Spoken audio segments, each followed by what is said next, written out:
What's up, everybody? I got them wrong. I haven't done this in so long. I couldn't remember what order to tell them to join in.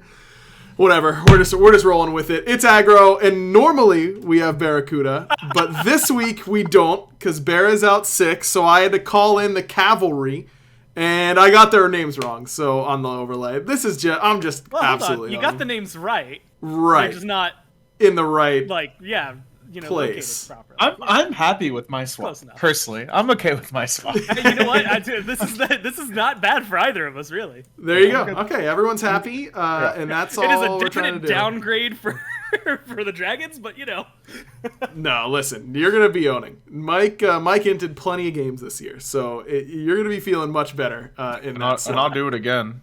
And he'll do it again. It's a promise. All right, we got Mike and we got Goremiser here to fill in for Barra because he leaves such a big hole that we need two people to really fill his roles, unless it's Hazer, in which case just one usually suffices because Hazer's the GOAT. I've missed doing the podcast. It's been a couple of weeks. I was sick, and then we had the Super Bowl, so we pushed it back a couple of days, so we're a little bit off schedule. But I appreciate everyone who's tuning in and all that kind of stuff. We've got a lot to talk about, though, because we haven't done any shows since Season 8 went live. So I want to talk about Season 8 and what we think is going to happen, but that's not best for this episode because it is a big weekend coming up in competitive Smite. SPL rosters have been announced, which we haven't talked about at all, and the SPL play-ins are happening this weekend, which means that the bottom two teams from the SPL do not automatically get their spots. They have to earn it. A bunch of players from all over the world have flown out. They are here in Georgia right now because they start their tournament tomorrow, which is going to be unbelievably exciting. I'm super excited to get a chance to cast again. Quick programming note on that. I will not be, I've got stuff going on during the week, so I will not be casting until this weekend, but I will see you guys Saturday and Sunday for those casts. And fellas, before we get into play-ins, I think we should start by going over some SPL rosters. Because like I said, those got announced. And I've got a hot take right off the rip. And Mike, you're going to catch a little bit of a stray here, my friend. Okay? Gore, this is for us to talk about because, we're not dumb players, okay? Okay. I don't know about you, but I'm a little whelmed by the changes that happened to these rosters during this offseason.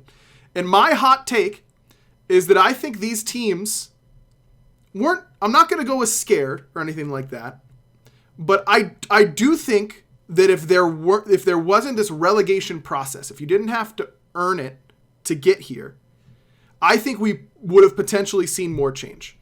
And that these teams stayed more similar to their last year's configuration because it gave them a greater chance of auto-qualifying to the SPL.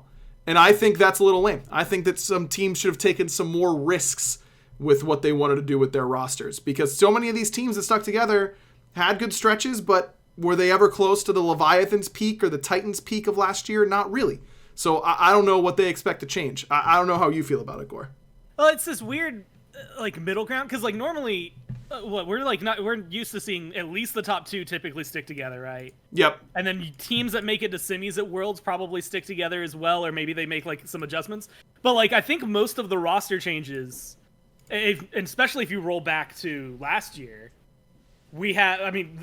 first off, things blew up. Last year was maybe a really bad example because that was too much. But the year before that, it feels like the two teams, having two slots for the play-ins, that's typically where that explosion would be. If you look at it, Hurry, Ducky are technically in a roster apocalypse. The Warriors stayed together, but that doesn't necessarily count to me. I think there'd be more turmoil if it was just, hey, here's 8 teams, shotgun blast, throw the players out there.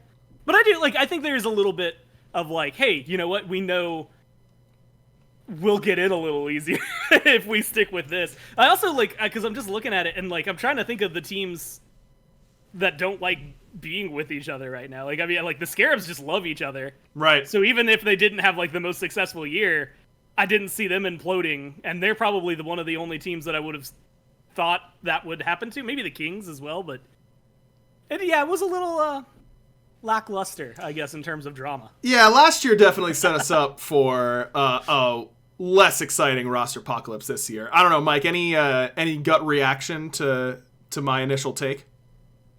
Yeah, I don't think it has anything to do with the play-in process at all. I think that's the only thing I really disagree with. I think people literally don't care about it, kind of. Like, it's nice, I guess, to not have to play it, but I don't think anyone is worried about, like, the teams that stay together. I don't think literally a single one of them are even close to worried about qualifying for their spot should they have to play in. Mm-hmm. And I think it's more what Gore said. I think people just genuinely, like, I think there's a couple takes I have, which is the first, piggybacking off Gore, is that they feel like they enjoy who they're playing with. Mm-hmm. And I think as time goes on and the talent pool stays relatively the same, you're going to have more people who have conditional, like, I don't really want to play with that player again, sort of stuff. Or like, oh, I didn't really get along with that person.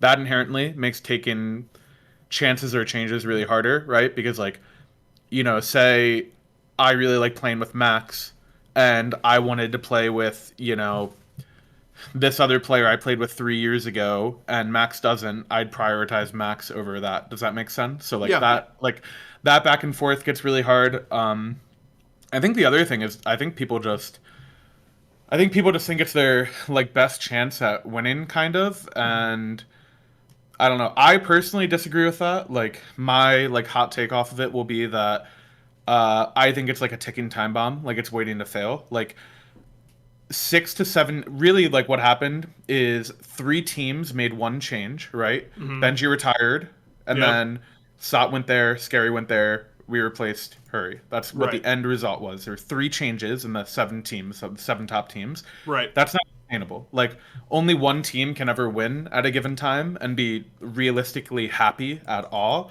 So unless we go 4 tournaments and every single one of those teams makes a final, which is very, very unlikely, this will blow up at some point. Yeah. Like, whether it's the middle of next year, whether it's next offseason, whenever it is, it'll completely blow up and it'll be huge because it'll just be a huge domino effect. Like, everybody can't stay happy if they're not winning. Yeah, I agree with that. I mean, I just wonder, are teams going to be willing to make those big blow-ups in the middle of the season? We kind of, we didn't 100%. Get like a huge blow-up in the middle of the season, but we still had like... No. A blow up in the middle of the season last year, so that was pretty for middle year. That was pretty big. It historically does not go that way. Like, yes, historically it does not. Also, you guys don't hear all the crap that we hear. That's right. But I will just go ahead and say that there is one team that has been very successful the past 2 years that had multiple players on that team after every single split or before the playoffs of those splits considering retirement or just quitting outright, and that was not a bad team. And multiple players on it feel that way. So you are one little domino drop in there from that actually imploding. So I think it's more likely than you would think. I agree. I hope we see it happen, not because I'm wishing ill on teams or whatever, but it's just more exciting for the league. My bet would be it'll be next off season, not the middle of the year. You'll see changes mid-year, but it won't be the big blow up. And I think that a big way that it could kind of grow is if these players that are here for these play-ins right now really start to pop off. If a couple players that you don't expect maybe start to really show that they, in a competitive setting, on LAN, whatever it is. Like, think of Dude Man Bro from last year, right? Going into those LANs, no one was saying that Dude Man Bro is like that sick of a player. No offense to him. You know, he's been playing ranked forever. He's been fine. No one thought he was the worst player of all time. But no one expected him to come in and play to that level that he did on LAN. And certainly that changes how everyone perceives that player, right? And if it's a player that is starting from a higher position of public perception than Dude Man Bro, you know, if someone who is occasionally pretty good in rank queues all of a sudden starts to pop off, I have a good example of someone who I know Mike is high on, and that's like Gamma. Like, if Gamma shows up at LAN this week and just absolutely support gaps everyone, all of a sudden, if your support's not doing so well during the regular season, you knew Gamma was a good player, but if he takes his game to the next level this weekend, a change could look more appealing to you. So even for the players and the teams that don't make it into the SPL outright by qualifying, I think that these players have a lot to gain from just playing well this weekend individually, which is exciting in my mind. Mike or Gore, any thoughts on that? I was actually surprised because I remember like when there was a point we were talking about these teams, and admittedly like 3 or 4 of the rosters changed after we like did our homework for them to figure things out. Right. But like it was kind of like, all right, so the Warriors or like former Warriors probably going to be Warriors again because they just seem like they are going to be a little bit further ahead. There's like the team that was the Winter Dogs that seemed like they're going to be a little further ahead, and I was like, okay, I don't like that there's 2 like out of the bat teams that I'm like, oh, those are probably favored. But then like I see Ducky's team. I will admit, I love Ducky. I have to say this every time I use this, but like he's not historically been a really big winner. So I really I'm interested what that team's going to be able to do. But it's also because like I saw, Leon's team, right? It's Leon in my Zen were like the 2 names that I remember off of that. Mm-hmm. But I was talking to like Mifflin earlier, and he was talking about Schlemmy on that team, who's in the jungle, I think, for them. Yep. And then one of my other friends was talking about Dashboard, and he was like, no, like you need to watch Dashboard. And so I'm like, okay, maybe I just didn't understand like some of these players. Like there are a couple of guys that like you said, like are going to be around the scene that have been playing really well, but all it takes is like this weekend going really well for them, and all of a sudden, 4 months from now they might be in the SPL even if they don't qualify here. Exactly.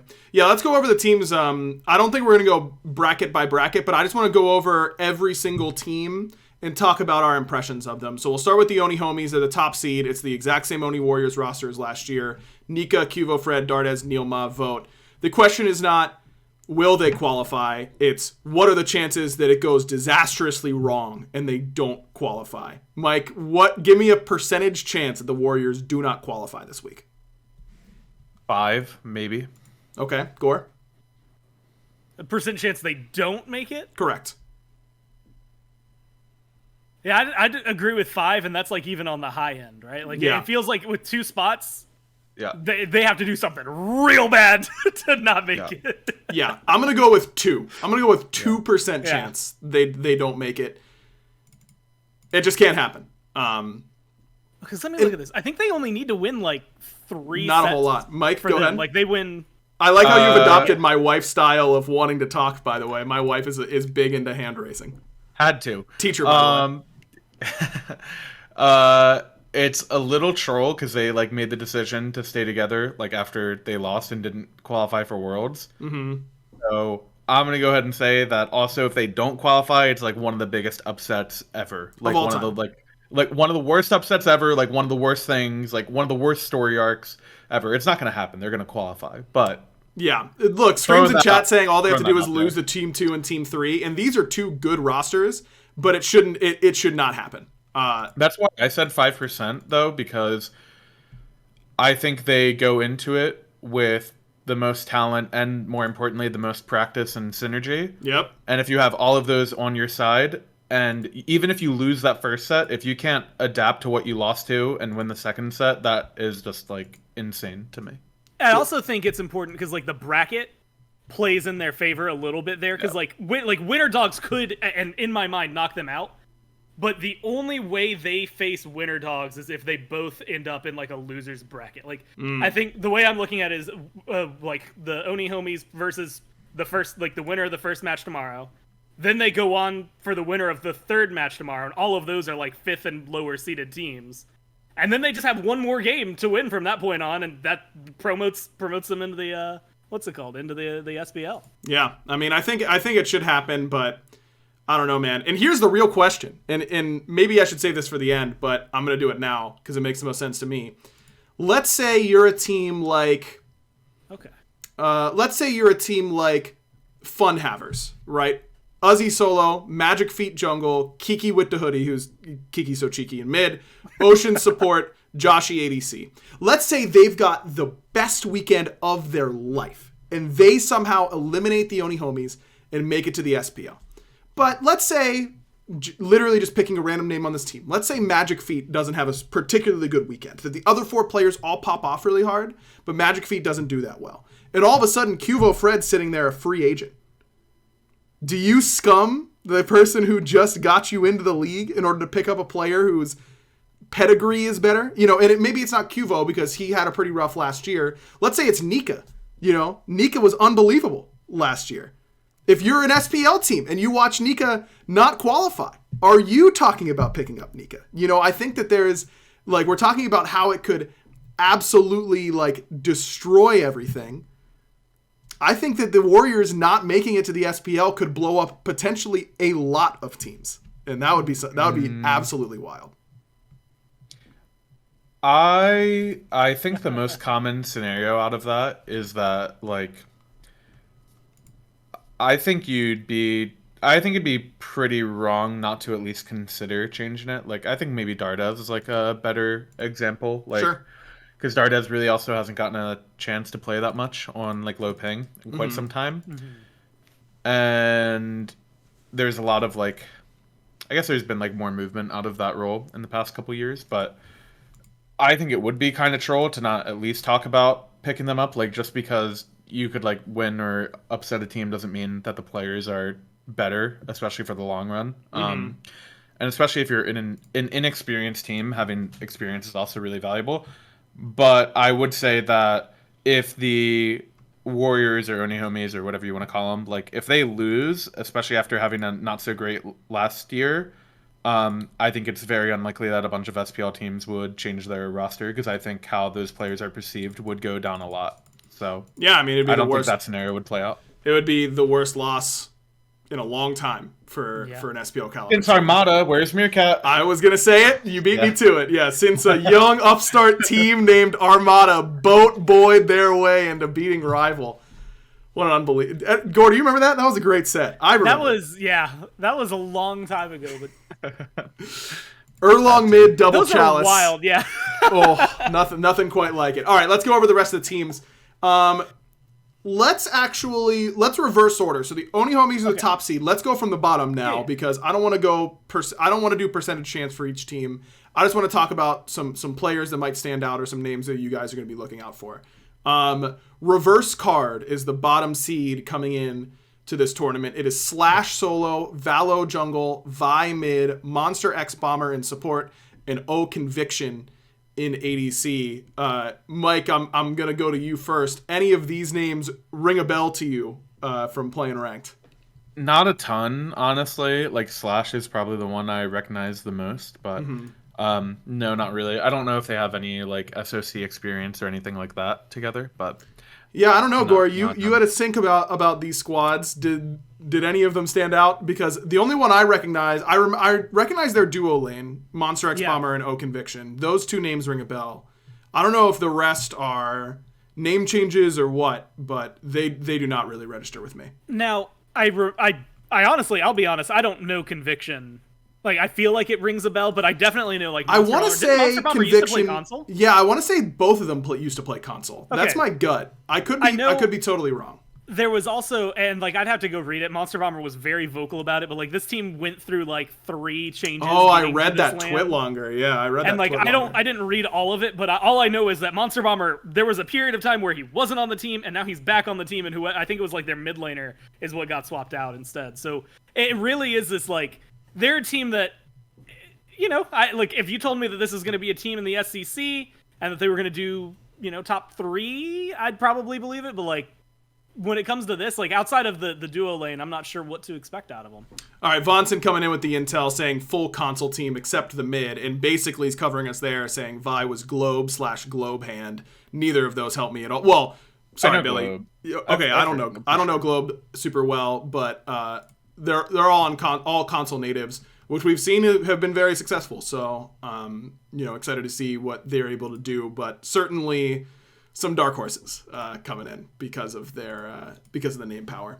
All right, next up, Thunderhead. This is Wengu, the Ray Shadow, Itzmark, Dark Wizard, and Chekio. And Chekio is obviously the one that is going to ring a lot of bells for people. You know, we are all NA. I'm assuming this is an all EU team because Chekio's there. So it doesn't surprise me that I'm not as familiar with some of these players. But Chekio has been really good at the SEC level for a long time. Been a little hot and cold, but having someone with that type of competitive experience in your ADC role can certainly help. Coast helping out and saying they are a full Spanish team. But, you know, same sort of deal. Chekio, the main guy to watch here for me. Anyone else for either of you guys?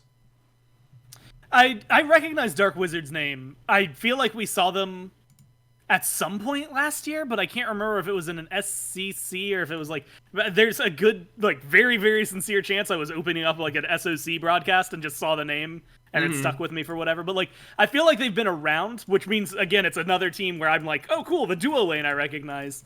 And then nobody else that I know what to expect out of. Yep. Fair enough. Mike?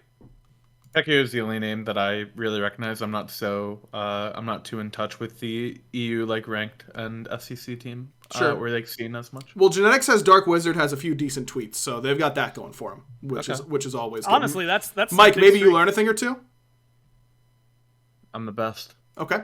Samsara is the next team up. It's Snatty solo, Jangaru jungle, Briz mid, Privative support, and Shinigami ADC. Shinigami is Pringles, right?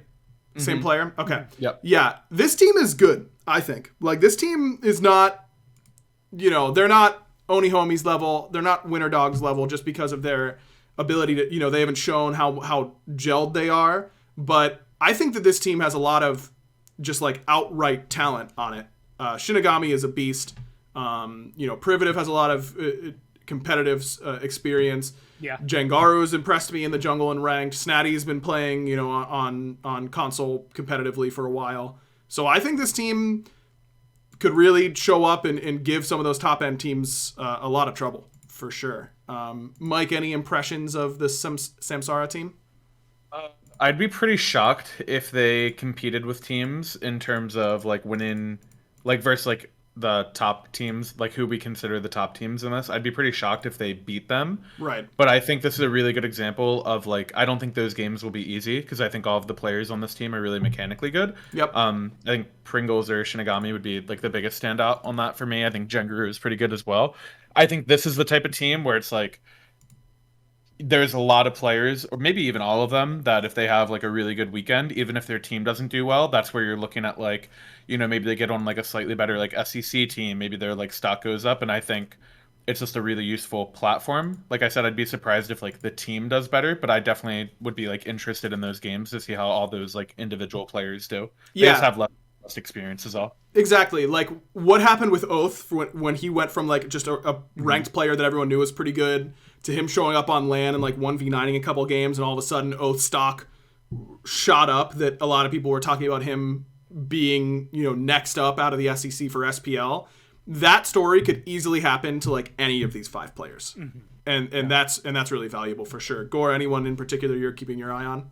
Honestly, Privative, just because I really like Privative as like a human. Like they always end up, every interaction I've had with them has been very positive. So I always want to see what they can do. But Snatty is the one, because you had mentioned it, like not just console, but I feel like in SCC as well. Like I've seen Snatty play at a like decent enough level and has made enough of an impact on each of the teams I've seen them on that like I want to see what they can do. Plus, also, so like solo's the other side of the map from every game that I ever play in Smite, even if I get thrown into mid, which is bad news for all my teammates anyway. So like, doing like anything that they can bring out over there, I expect to see them be a little bit, I don't know, like spectacular. Hopefully, if they can do it right, it'll be fun. And it is like, this is one of those teams as a whole that all it takes is like a couple of those top like 4 teams, or actually realistically have like 5 that I think are really close to being able to make it to SBL. If they all have like just a slightly off weekend, like you said, like just 1 or 2 people who aren't playing at their top level, and then everyone on this team does, I wouldn't be completely surprised if they made it into SBL. I would absolutely still be surprised, but I think there's not a 0% chance for them. Yeah, I'd be pretty floored. But it is possible. So they've got that going for them. Also, Taco coaching this team. So interested to see. I can't wait to break down some Taco drafts, man. I am going to be ruthless. It's going to be fun. It's going to be really fun. Nobody's favorite. Malachi solo, Schlemmy jungle, Elion mid, dashboard support, in my Zen ADC. This team is interesting to me. Schlemmy, I've seen him in games recently. He's a problem. Schlemy's a problem. He very well could be a problem. Schlemy's a problem, bro. You really think so? You think Schlemy's gonna pop off? I don't know. I think he's definitely fine. I say it more as a bit because I was in a ranked game with Meerkat and Shlemmy was owning us, and Meerkat didn't respect a single gank, and I'm like, yo, Meerk, Shlemmy's a problem, bro. Respect his ganks, and Meerk would just keep dying. He's like, no, he's not. He just hated That sounds like Meerkat. Extremely Meerkat voice. If I die, I die. On a serious note, though, I don't know how well I think Shlemmy will do because I haven't seen him play any like games in a competitive setting. But I think Andy or Elion, whatever you want to call him, is really, really valuable to pretty much any SEC team. Like historically, whenever he's joined an SEC team, he has done very well, and it like instantly boosts that team's standings. I'm a little surprised he's mid, which maybe they just felt like it was a stronger roster with Shlemmy in jungle rather than having a different mid laner. But I think Andy is a really valuable like leader at this level, especially, and I think that he could maybe have a bigger impact in jungle. Mid is also a broken role right now, though, so maybe it maybe it doesn't matter. But yeah, I think Andy is like the big person on this team that makes me like believe they can make a run. I think their duo lane dashboard, I would say, has definitely improved a lot the past year. I've watched him stream a pretty good amount, and Zen is like pretty good as well. It's really just a question mark of like at that level of play. But to me, this roster, I could see upsetting people more than the last one we went over, just because even though I think maybe mechanically they're about the same, I think Andy just can like solo win you a game a little bit. Yes, having been on teams where Andy solo won games for me, it certainly can't happen. I agree. I do think that Andy's mentality is so much better in jungle, but you know, Shlemmy has looked pretty good in ranked. If they felt like that was their best construction, I'm not offended by it. Malachi has played a lot of SOC level Smite and has yet to impress me there. He's gonna have to have the weekend of his life, because you look at the top teams, namely the homies and the winter dogs, especially. You know, Ducky, we'll see how well he does this weekend. I've got high expectations for him. But Nika and Aqua are like the guys on their teams. And if you're going to beat those teams, Malachi's got to perform to that level, if not exceed it. And that is a tough ask. But if he does, I think the rest of this team can compete.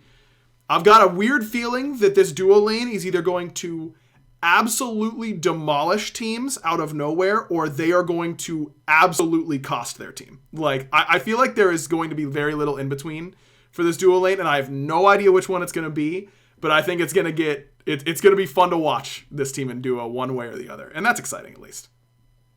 I'm actually just like this team as a whole is in that like right area where, again, they're actually one of the ones that if you told me that Oni Homies, no, okay, never mind. If you told me they didn't make it, I'd be absolutely floored. Yeah. If you told me Winter Dogs didn't make it, it would have to be in my mind probably Duck Club or Nobody's Favorites that were like the team that upset them, right? In my mind, this is the team that has that potential.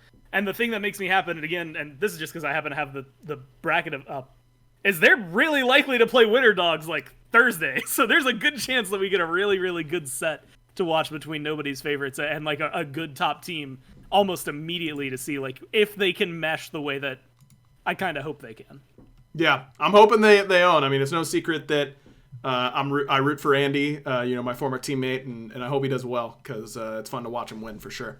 All right, just F6, Listemic solo, Mass Kill jungle, Isodos mid, Rotwin support, Toddy GR ADC. These are EU SCC mainstays.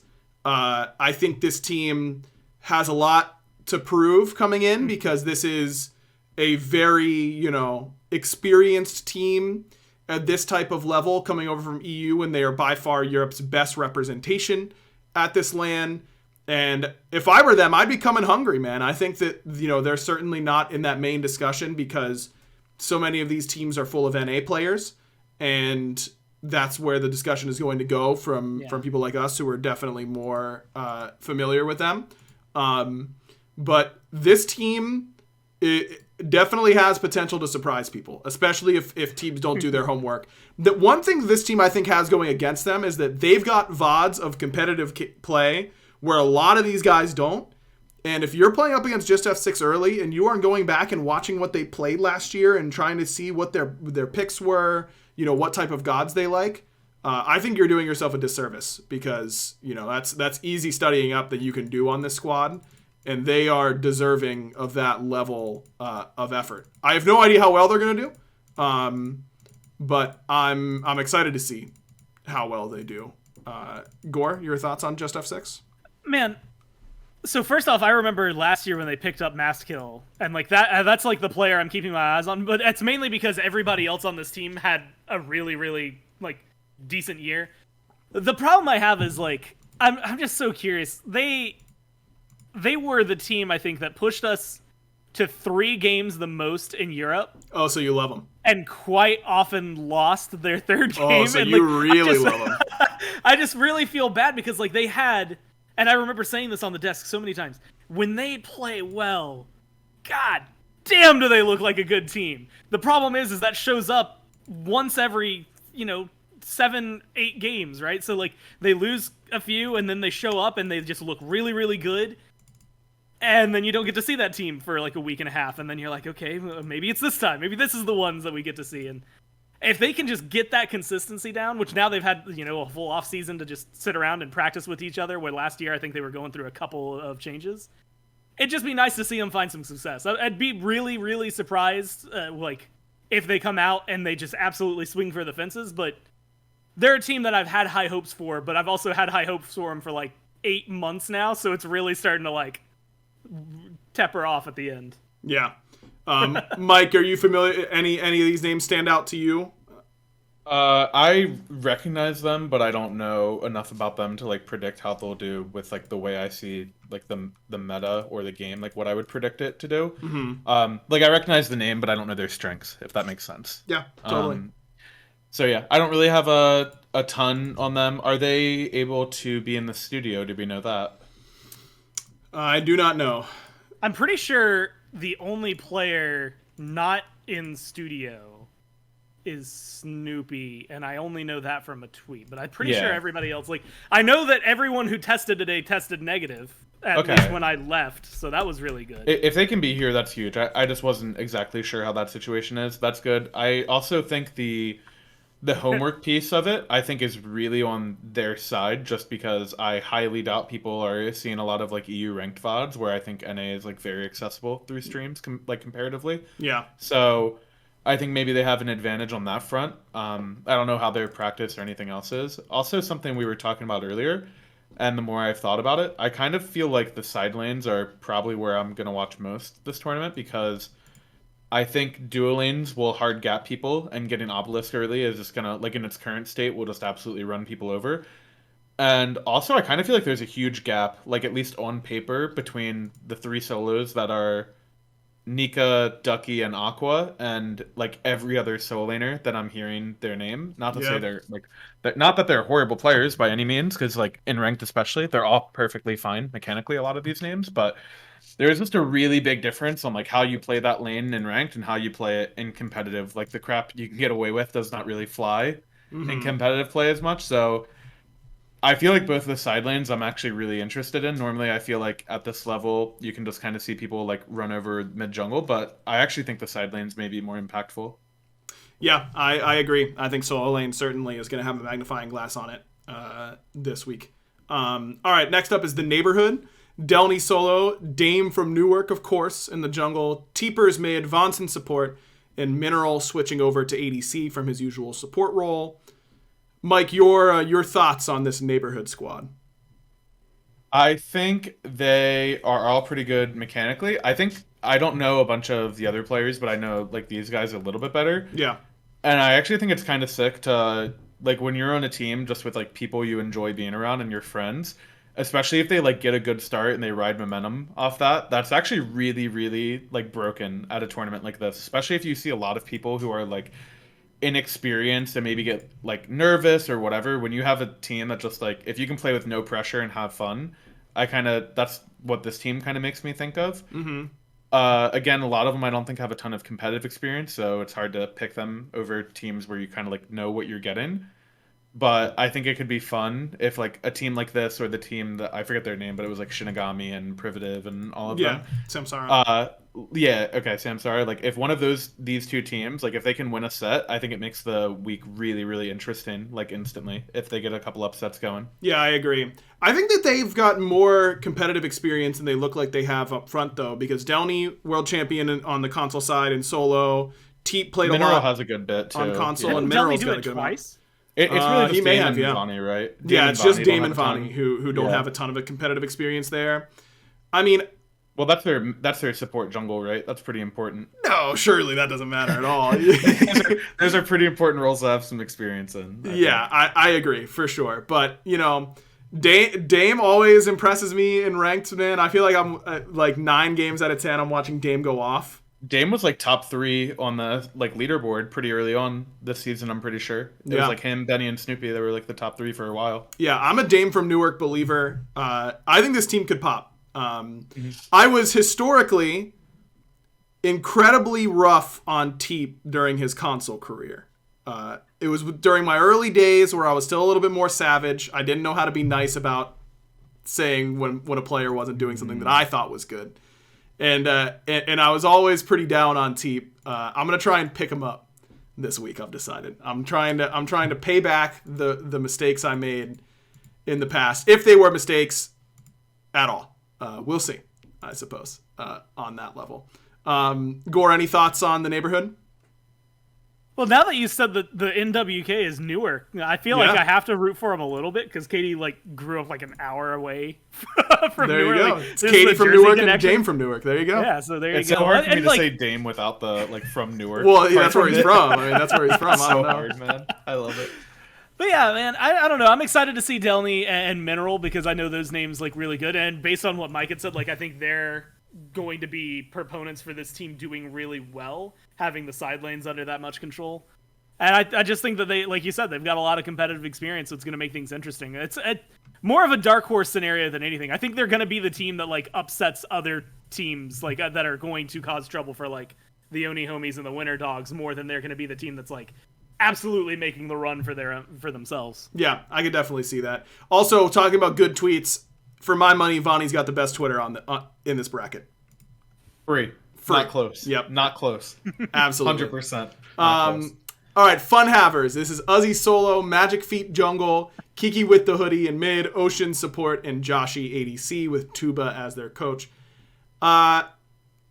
Obviously surprised that Uzi's not with El Leon. I actually don't know the backstory to that. I haven't talked to them leading up to this combo, bro. I know, that is the combo. I'm very excited to see Uzi again. I haven't seen Uzi in years, also a former teammate of mine.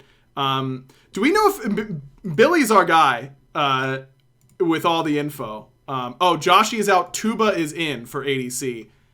All right, well that takes a little bit of wind out of my sails. Not to be toxic to Tuba, but I feel like Joshi had some pretty good performances, not consistently. Joshi was good, but Joshi had some real good moments during his SPL stint.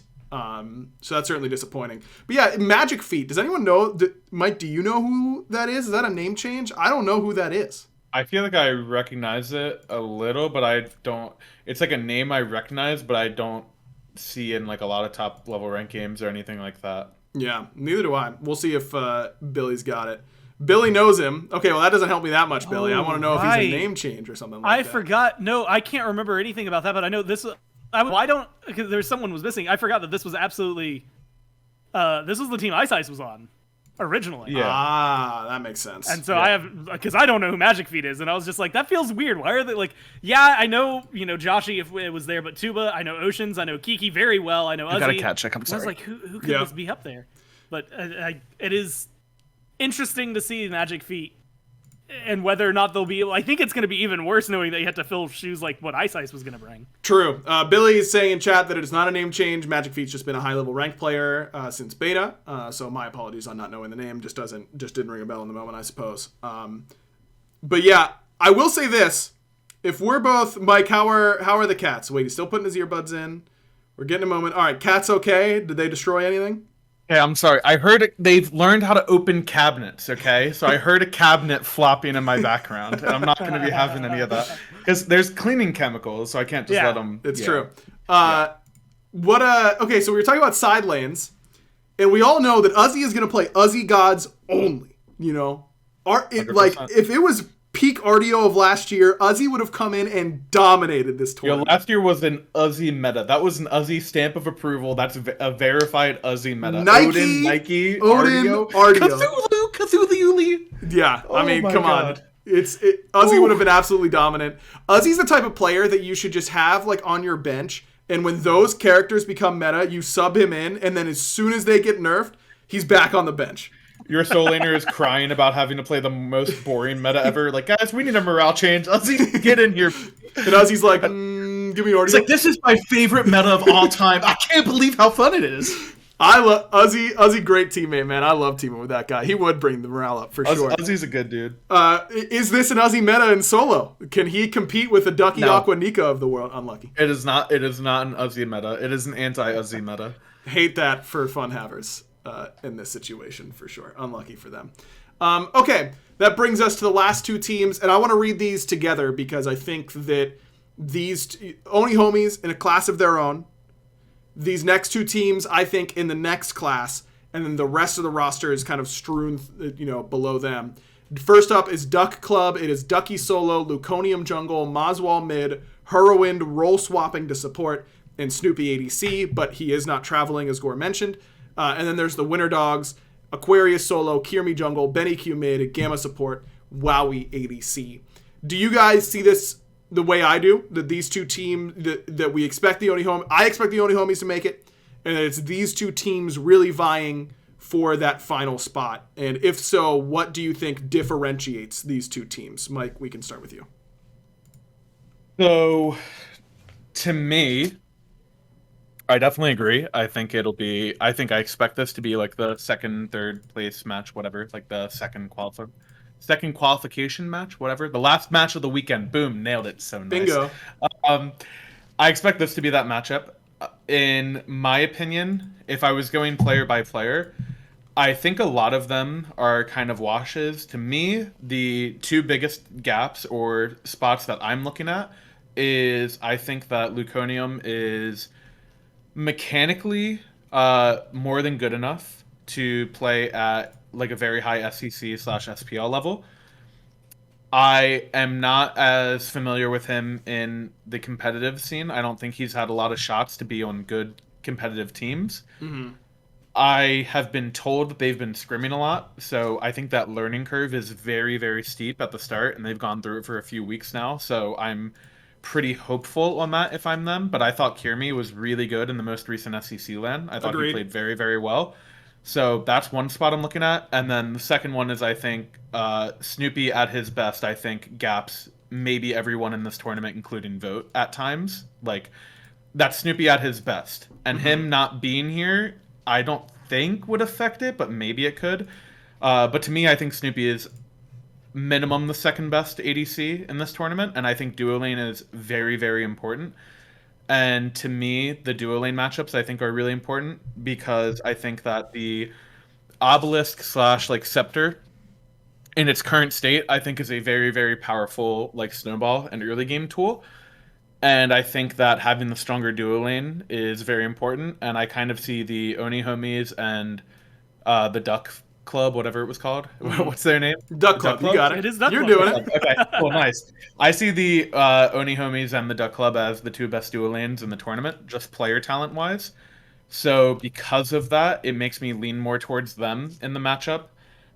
But I think it's pretty close across the board. Like, I think Mazwal at his peak has been a very, very good mid laner, but it's been years since we've seen him in an SPL, SCC level. And I thought Benny played really well the past, like, half of last year. Yep. So I think it's really close. I think I'd slightly lean towards the Duck Club just based on I'm kind of expecting Snoopy to pop off. And I think that Hurry will do very well from a winning position in support. Yeah. But I also think Gamma is maybe, I'm pretty high on Gamma in general. I think Gamma could maybe even be the best like aggro support in this entire tournament, including Neil. And I think if you see a very high pressure duo meta, I could definitely see a world where Gamma is just absolutely ranked clowning on people and just running around and being super annoying. Yeah, I can totally see that. Gore, your thoughts? Let's see. This is where things get really interesting because, like, I think Ducky and Aquarius is a matchup that I'm really like, because I was a big fan of Aquarius way back when, like, picked up in the SPL when he was playing SCC. I was like, okay, this is a player that is going to go somewhere. And then within like a year, he got picked up. So I really like that matchup. But it is like, it's that question mark. Like, Benny Q is very consistent, but also the Winter Dogs, like when they were in SCC matchups, they were able to goof around a little bit. Like I think we got to see Benny Q play Anubis more than most other mages last year because they'd win their first game, and game 2 he'd just be like, all right, well let's just see what I can get away with. And so it is that like weird balancing point. When they played SBL teams in December last year, they lost 3-0 to Leviathans. Can't really fault them there. That team literally went on to win the World Championship, so you can't hope for more. They lost 3-1 against the Warriors at the time, so it is that question of whether or not they'll show up. And if you look at Duck Club as being the team that is going to match that level of play, that is going to match where they are, I think it is a lot like what Mike says, where it's like, it's going to be, I think, a little bit of on the day for like Aqua and Ducky and Benny and Moswall. I'm curious about Hurry.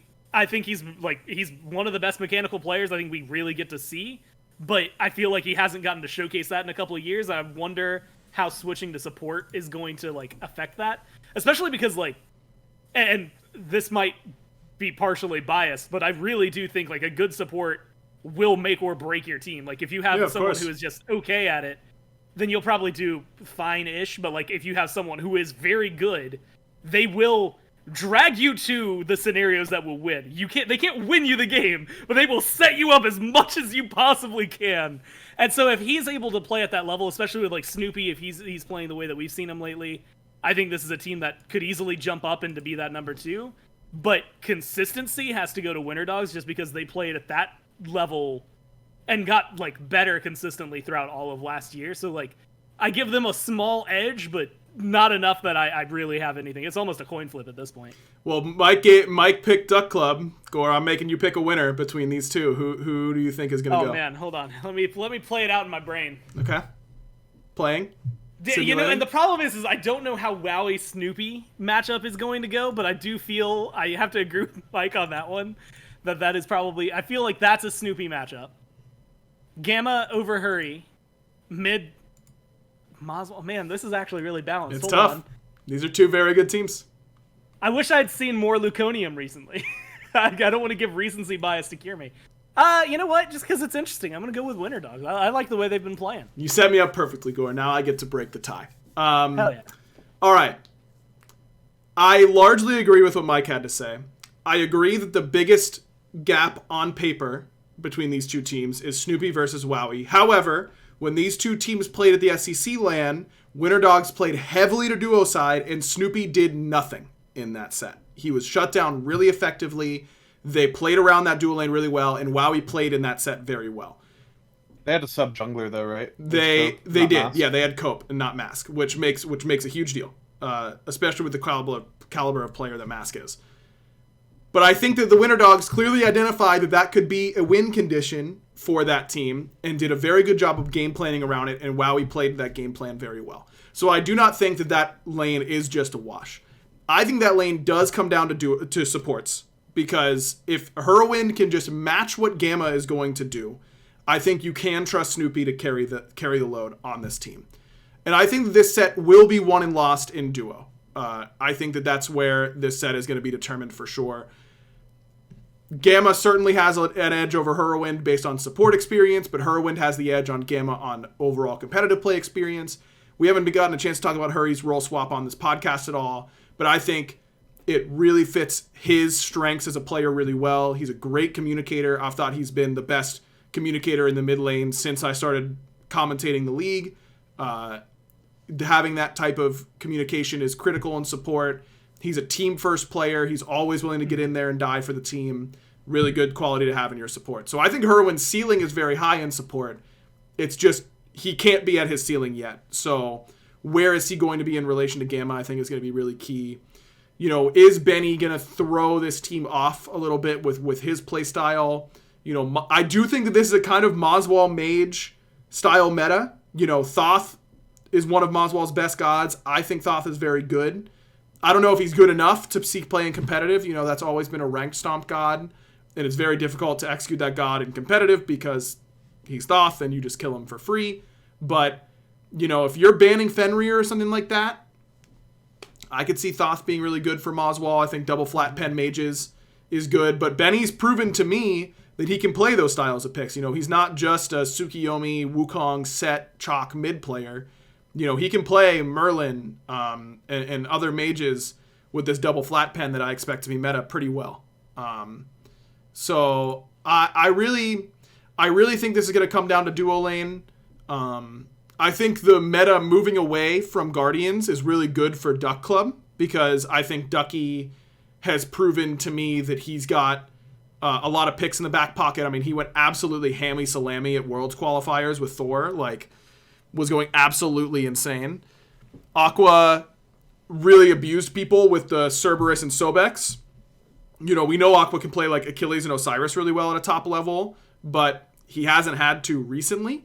So maybe he's a little bit rusty on those.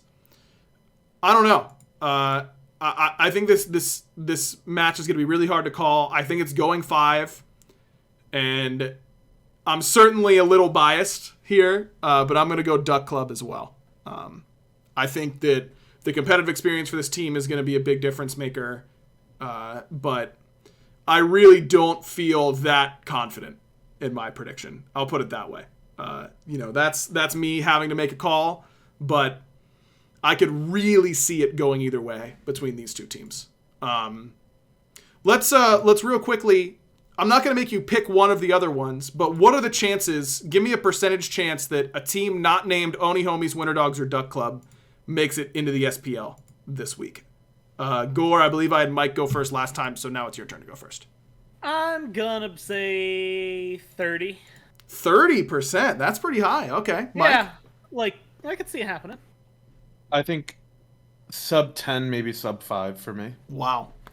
I was thinking like 10%. I think it's about a 10% chance. I might have highballed that. No, Gore, that's what you're there to do, man. You're there to get people to tune into the broadcast. I think, Gore, that your take earlier is kind of where I'm at, where I think a lot of these teams that are playing upset, I think serve that purpose to those 3 teams more than them making the SPL. If they do make the SPL, that'd be really impressive, not only from like a team and like individual standpoint, but I also think it would require some collapses a little bit. Yep. And part of the reason I would pick the Duck Club over the Winter Dogs is I think in that individual matchup, I think that is like I think if Kirmi and Gamma play to the duo side better and you have a role swap support and a jungler who doesn't have a lot of experience, I could easily see the Winter Dogs like winning that set. But I also think the Winter Dogs are more prone to being upset than the Duck Club is by those other teams. And I think if that happens at any point, I think it'll just be Duck Club and the Warriors or Oni Homies. And the reason I kind of feel that way is I think with the players that the Duck Club have, like Ducky and Moswell at this level are not going to lose you a single game. Like the whole tournament, I would be shocked if they fed and like were the reason that team lost a game. But I think maybe sometimes like the things that make Benny and Gamma so good in my eyes also serves as a really inconsistent playstyle where like sometimes they play a pick that's just bad and it doesn't work out, or sometimes Gamma runs it down and is inting his brains out. And like I think the playstyle from the Duck Club players is going to be more consistent at not being upset, and I think that's really important in a double elim bracket like this. Yeah, I think that definitely makes sense to me. Consistency is going to be key. I can't wait, man. In a lot of ways, this tournament is by far top 2 in terms of most important events in the year, right? Yeah. It is World Championship and then this. Yep. And in a lot of ways, this tournament is more life-changing for more people than the World Championship is. You know, I think it just is, honestly. It is. So if you aren't excited about this tournament, I don't think you're paying attention. You know, is it going to be Smite played to the perfect degree like it is the Smite World Championship? No. You know, these teams are worse than that. But that's okay. You know, the stakes are equally high, if not higher than the Smite World Championship. And stakes are what makes things fun. And I'm really excited about it. Also, this is an instance where double elimination is totally fine by me. Before anyone comes at me, this is a fine double elim bracket. It shouldn't be at World Championship. Absolutely chug on something, because I can't say the rest. Mike, you were going to say something? It's only a good double elim bracket because the team who comes first doesn't have to have an advantage because they're just done. Exactly. They just win and they're done. Exactly. So it's just a second, third place match. That's all it is. That's the only reason it works. Yep. Double elim sucks. Boom. Thank you. Mic drop. That's all there is to it. All right, random question of the week. I gave this a little bit of thought beforehand, and now I have forgotten what it was going to be. I got it. Okay. Wait, this question great. sucks. I shouldn't ask this question. Now I got to go back to the drawing board. Okay, This is a well, bad you question. think of that. I want to Yeah. defend, because I saw people in chat who had said that it was weird that we thought Snoopy was better than Wowie. Sure. And here's the benefit of me having the stats database available to me. Please fire away. So Snoopy's got a 53% win rate across his career. Mm-hmm. He's got 40 more losses than Wowie does total, but I think he's also been playing like 2 more seasons than Wowie or something like that. Way longer. Way longer. Wowie has a 37% win rate and has less than half the dubs that Snoopy's put up. So like, just like numbers wise, Snoopy has been a consistently better player in that matchup. Now more recently, I still think it's like, I don't think Wowie's out of the equation. I don't think it's like this absolute blowout Wowie's not going to exist.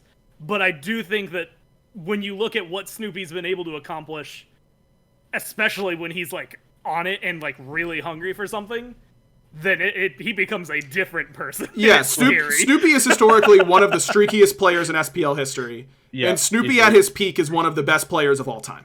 Like, Snoopy, I mean, to me, the big difference is like, I don't think Wowie's ever been considered like a top player in ADC, and Snoopy was like the top ADC at multiple periods in his career throughout his like. I remember when it was like an absolute upset when COG Red lost to COG Prime. Yeah. Like everyone was like, "Oh my God, there's no way!" Yeah. Yeah, that was absolutely wild, dude. Those teams were totally crazy. All right, man. I cannot think of a random question of the week. You guys got any random questions that are popping around in the old noggin? You know, something that just like you were thinking about the other day that you know was that's how I go by it. You know, I just think like, what was I thinking about recently? And normally it's nothing, but sometimes it's something. This is good podcast content, by the way. Me asking a question and all of us just sitting here thinking.